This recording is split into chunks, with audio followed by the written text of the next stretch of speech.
ruxsat etishing bilan bizim in o'g'li bayram Samanto'ya bilan tabriklab ketirgan. Butunizga esenlik, sog'lik, oila baxti, yeminlik, dunyo tinchligi. Bayram bilan sizni.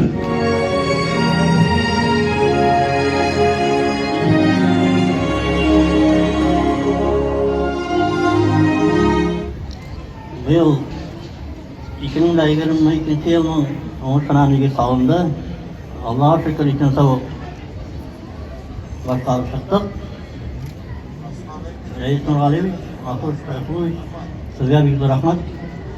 Bizge işlerge onaylıklar veren için şu hizmetten ağırlayıp. Rahmet sizge Ömer ağa.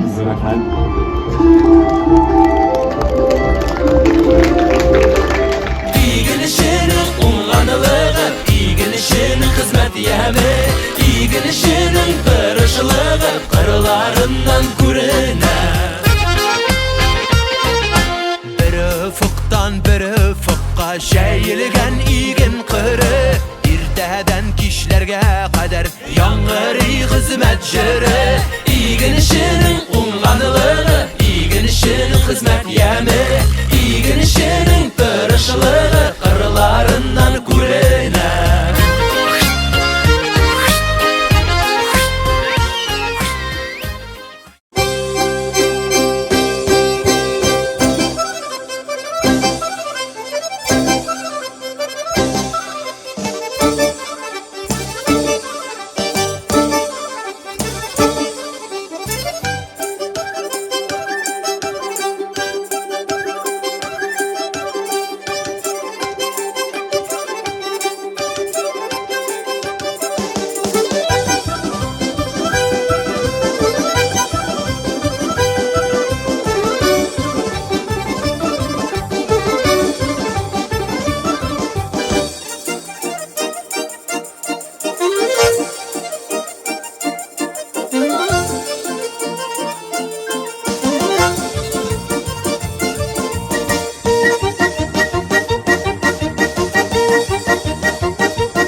sport tübegi bunaqa chaqirgach, shunda rayonda eng populyar bo'lgan sport turlarining birisi futbol ham mini futbol o'ynashi yosh bugun vakillarini o'zimizning bularni bergan bo'ldik.